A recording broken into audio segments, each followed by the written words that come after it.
Kids. ఇది దేవుడు బాలగణేశుడు ఇంకా కుబేరుడి కథ. కుబేరుడు ధనానికి అధిపతి. ఆయనకి ధనానికో సంపదకో లోటే లేదు. ఒకరోజు ఆయనకే ధనం సంపద ఎక్కువుందని విర్రవీగారు.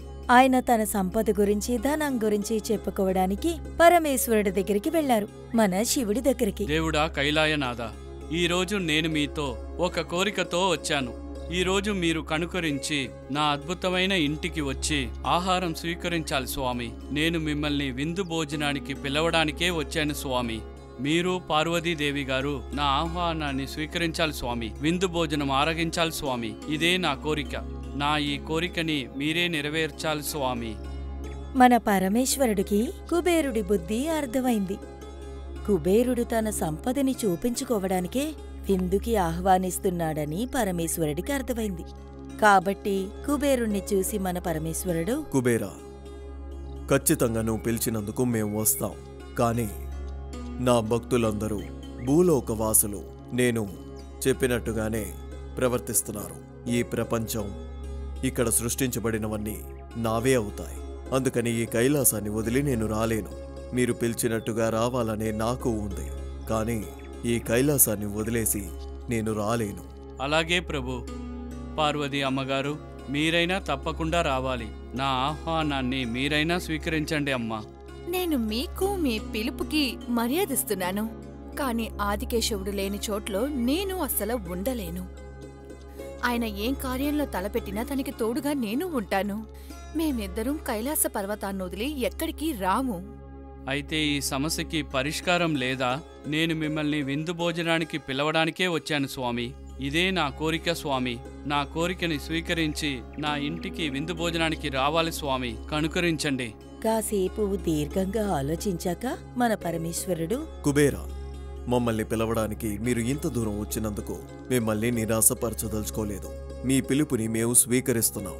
కానీ మీరొకటి చెయ్యాలి. పార్వతి నేను అక్కడికి రాలేము, కానీ మీరు బాలగణపతిని ఇంకా మూషికుణ్ణి తీసుకువెళ్ళండి. ఖచ్చితంగా మీ ఇంటికి గణపతి వస్తాడు. చాలా ధన్యవాదాలు స్వామి. నా ఇంటికి వెళ్ళమని బాలగణేష్ వినాయకుడిని పంపిస్తున్నందుకు ధన్యవాదాలు. నా కోరికని మీరు అంగీకరించి నా మీద చాలా కరుణించారు స్వామి. నేను ఎప్పటికీ దీన్ని మర్చిపోను. సంతోషంగా ఉండండి. కుబేరుడు తన రథం మీద గణపతిని మూషికిని ఎక్కించుకుని అంతపురానికి తీసుకువెళ్లాడు. అక్కడికి చేరుకోగానే మూషికుడేమన్నాడంటే, గణేశా, ఈ కోట చాలా పెద్దగా ఉంది కదా, అందంగా కూడా ఉంది కదా. ఇదిగో ఇటు చూడండి, ఇక్కడ బోల్డంతా బంగారం ఉంది. కుబేరుడు చాలా గొప్పవారు, ధనవంతుడు కూడా. దేవుళ్ళందరిలో కన్నా ఇతనే ధనవంతుడు. మూషికరాజా, నాకు ఇటువంటి వస్తువులంటే ఎటువంటి ఇష్టం లేదు. మనం ఇక్కడికి భోజనం చేయడానికి మాత్రమే వచ్చాము. కుబేరరాజు మనల్ని పిలిచినందువల్ల మనం ఇక్కడికి వచ్చాం. పద, మనం వెళ్ళి భోజనం చేసొద్దాం. ప్రభు గణపతి, మీరు ఇక్కడ కూర్చోకండి. నేను మీకోసం బంగారు సింహాసనాన్ని తయారు చేసి ఉంచాను. మీరు ఆ సింహాసనాల్లో కూర్చుని విందు ఆరగించండి. ఆహా, అద్భుతం కుబేర మహారాజా. ఇది నిజంగా చాలా మంచి విషయం కదా. మీ ఇష్టం వచ్చినట్టే చేస్తాము. మాకు కావాల్సింది భోజనం మాత్రమే కదా. కాసేపటి తర్వాత కుబేరుడి రక్షక భటులందరూ ఆహారాన్ని తీసుకుని వచ్చారు. ఇదిగోండి, తీసుకోండి. గణేశ, ఈ లడ్డుని ఆరగించండి. మీకు లడ్డంటే ఎంత ఇష్టమో నాకు బాగా తెలుసు. బాలగణేశుడు అక్కడున్న లడ్డూలన్నీ ఆరగించాడు. అదేవిధంగా అక్కడున్న ఆహారాన్ని మొత్తం చాలా సునాయాసంగా ఖాళీ చేశాడు గణపయ్య. అయినా గణపతికి ఆకలి తీరలేదు. ఇంకేం కావాలి బాలగణేశనయ్యా? మీకు ఎలాంటి భోజనం కావాలి? ఇక్కడ భోజనానికి ఎలాంటి ఇబ్బంది ఉండదు. కుబేరుడు ఈ విధంగా అనగానే బాలగణేశుడికి కుబేరుడి బుద్ధి అర్థమైంది. ఆయన వెంటనే తన మనసులో, అలాగా, అంటే ఇదే విషయం అన్నమాట. తన ఆస్తుల్ని పెట్టుకొని ఇంత అహంకారమా? ఇప్పుడు నేనొక మంచి గుణపాఠం నేర్పిస్తాను. కుబేరరాజా, ఇప్పటి వరకు నా కడుపులో ఒక భాగం కూడా నిండలేదు. నాకు ఇంకా బాగా ఆకలేస్తోంది. ఇంకా కాస్త భోజనం తీసుకొస్తారా? సరే సరే, తప్పకుండా గణేశనయ్య, మీకోసం ఇంకా భోజనాన్ని రప్పిస్తాను. మీరు ఉండేది కుబేరుని యొక్క భవనం. ఇది కుబేరన్ భవనం, తెలుసా? ఇక్కడ ఎలాంటి వస్తువులకి ఎప్పటికీ కొరతే రాదు. భటులారా, ఎవరక్కడ?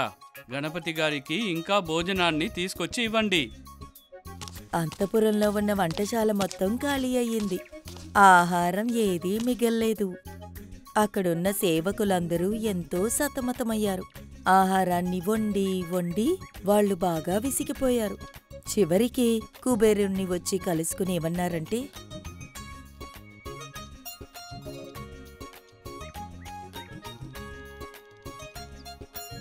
వెళ్ళు, గ్రామంలోకి వెళ్ళి అన్ని ధనాలన్నీ తీసుకురా. ఆ మహాగణపతే మన ఇంటికి భోజనాని కోసం వచ్చారు. ఆయనకి ఎలాంటి లోటు రాకూడదు. నా దేశంలో దేనికి కొరత లేదు, ఎక్కువే ఉన్నాయి. వెళ్ళు, అవన్నీ తీసుకురా. తీసుకొచ్చి గణేశన్ గారికి ఇంకా భోజనాన్ని తయారు చెయ్యి. కుబేరుడు తెచ్చిన ఆహారాన్ని బాలగణేశుడు సులభంగా అరగిస్తున్నాడు. కాని గణేశుని ఆకలి మాత్రం ఏమాత్రం తీరలేదు. కుబేర మహారాజా, త్వరగా తీసుకురండి. నాకు చాలా ఎక్కువగా ఆకలేస్తోంది. లేకపోతే నేనిక్కడ ఉండే వస్తువులన్నిటినీ తినేస్తాను. కుబేరుడు చూస్తూ ఉండగానే బాలగణేశుడు అక్కడున్న బంగారు సింహాసనాల్ని, కుర్చీలని ఆరగించేశాడు. వంటశాలలో ఉన్న వస్తువుల్ని కూడా ఆరగించినా ఆయన ఆకలి మాత్రం తీరలేదు. చివరిగా అంతఃపురంలో ఉన్న వస్తువులన్నీ ఆరగించాడు. తర్వాత కుబేరుడి దగ్గరకొచ్చి, నా ఆకలిని మీరసలు తీర్చలేకపోయారు. మీరు నా ఆకలిని తీర్చలేకపోయారు అంటే నేను మిమ్మల్ని కూడా తినేస్తాను. త్వరగా మీరు భోజనాన్ని తీసుకురండి, లేకపోతే నేను మిమ్మల్ని కూడా తినేస్తాను. అయ్యో భగవంతుడా, ఏంటి ఇలా జరిగింది? బాల గణేశుని యొక్క ఆకలి తీరలేదా? నేనేదో పెద్ద తప్పు చేశానని అనుకుంటున్నాను. ఈ సమస్యని ఆ పరమేశ్వరుడే తీర్చగలడు. గణేశనయ్య, నేను ఇప్పుడే వచ్చేస్తాను. వెంటనే వెళ్ళి మీకోసం భోజనం తీసుకొస్తాను. కాస్త ఓర్చుకోండి. కుబేరుడు తన రథం మీద ఎక్కి హడావిడిగా కైలాసానికి పరిగెత్తాడు. అక్కడికొచ్చాక పరమేశ్వరుని చూసి, మహాశివయ్య, నేనేవైనా తప్పు చేశానా? భోజనం సరిపోలేదని గణేష్ గారు నన్ను పంపించేశారు. నా భవనాన్ని నేను ఖాళీ చేసి వచ్చేశాను. గ్రామంలో ఉన్న అన్ని భోజనాలు అయిపోయాయి. కాని బాల గణేశుని ఆకలి మాత్రం ఇంకా తీరలేదు. మీరే నన్ను కాపాడాలి ప్రభు, లేదంటే గణపతి గారు నన్నే తినేస్తారు. కుబేరా, ధనానికి మహారాజులు మీరే. అందరికీ ధనాన్ని ఇచ్చేవారు మీరు ఎందుకని ఇక్కడికొచ్చారో నాకు బాగా తెలుసు. మీరు మీ దగ్గరున్న ధనాన్ని మాకు చూపించుకోవాలనుకున్నారు. అందుకనే మమ్మల్ని పిలవడానికి ఇక్కడికొచ్చారు. మేం బాలగణపతిని పంపించాం. దానికి పడిన శిక్షనే మీరిప్పుడు అనుభవిస్తున్నారు. మీకున్న ధనం వల్ల మీకు పొగరు వచ్చింది. దానివల్ల మీ కళ్ళు మూసుకుపోయాయి. ఇక మీరు మీ పూర్తి ధనాన్ని కోల్పోవడానికి సిద్ధపడినా సరే గణపతి ఆకలిని మీరు ఖచ్చితంగా తీర్చలేరు.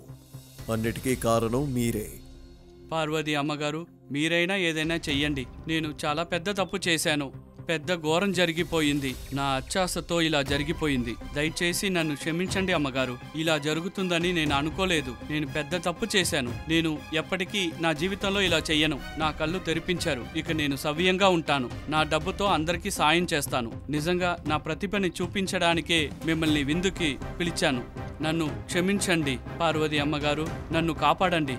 అప్పుడు పార్వతీదేవి కుబేరుడి చేతికి కాస్త ఆహారాన్ని అందించింది. తర్వాత ఏమందంటే, దీన్ని తీసుకెళ్లి వినాయకుడికి ఇవ్వండి. కానీ అమ్మగారు, ఈ కొద్దిపాటు భోజనం వల్ల గణేష్ గారి ఆకలి తీరిపోతుందంటారా? చెప్పండి అమ్మగారు. నేను చెప్పేది మాత్రం మీరు చేస్తే చాలు. పార్వతీదేవి ఇచ్చిన ఆహారాన్ని తీసుకుని వెంటనే అక్కడ్నుంచి కుబేరుడు మళ్ళీ అంతఃపురానికి బయలుదేరాడు. ఆయన గణపతి దగ్గరకొచ్చి పార్వతీదేవి ఇచ్చిన ఆహారాన్ని ఆయనకి అందించారు. అది ఆరగించగానే బాలగణేశుడు ఆయనతో, ఆహా, ఇది చాలా రుచికరంగా ఉంది. నా కడుపు నిండిపోయింది. ఇంతకు మించి నేను ఇంకేమీ తినలేను. నాకు బాగా నిద్రొస్తోంది. నేను నిజంగా చాలా తినేశాను. కానీ ఇప్పుడు నేను తిన్న భోజనంలో ఉండే రుచి ఇంకెందులోనూ లేదు. దీనివల్ల ఇప్పుడు నా ఆత్మ బాగా తృప్తించింది. నా ఆకలి ఇప్పుడు తీరిపోయింది. కుబేరనయ్యా, ఇప్పుడు మేమిక్కడి నుంచి బయలుదేరుతున్నాం. కుబేరుడికి అప్పుడు అర్థమైంది. తల్లి ప్రేమతో పార్వతీదేవి వండిన ఆహారాన్ని ఆరగించగానే మన గణపతి ఆకలి తీరింది. కాని ఇంద్రుడి అంతఃపురం మాత్రం ఆకలి తీర్చలేదు. నన్ను క్షమించండి గణేశ. నా అహంకారం వల్ల నా కళ్ళు మూసుకుపోయింది. ఒకవేళ నా కళ్ళు తెరిపించడానికే మహాశివుడు మిమ్మల్ని పంపించి నా తప్పు గ్రహించేలా చేశారు. నా అహంకారాన్ని మీరు అణిచివేశారు గణపతి. నా దగ్గర ఉన్న ధనాన్ని చూసి నేను చాలా మురిసిపోయాను. ఇక మీదట నేను అహంకారంతో నడుచుకోను. నన్ను క్షమించండి స్వామి. తర్వాత గణేశుడు ఆయనకి కృతజ్ఞతలు చెప్పి మళ్లీ తిరిగి కైలాసానికి బయలుదేరిపోయాడు. పార్వతీమాత, ఈరోజు మీరిచ్చిన భోజనం మాత్రం నాకు అందకపోయింటే నేను ఆ కుబేర మహారాజున్నే తినేసేవాణ్ణి. అవును గణేష, నీ తల్లి తండ్రి మనసులో ఏముందో తెలుసుకుని నువ్వెళ్ళి కుబేరునికి ఉన్న పొగరుని తగ్గించావు. ఇక కుబేరుడు ఎప్పుడూ అలా చెయ్యడు. ఇలాగే వినాయకుడు కుబేరుడు గర్వాన్ని నాశనం చేశాడు. మనం మన ధనాన్ని, సంపదని ఎదుటివాళ్ళ మంచికే మనం ఉపయోగించాలి. మనం ఎప్పుడూ మన గొప్ప కోసం దాన్ని ఉపయోగించకూడదు.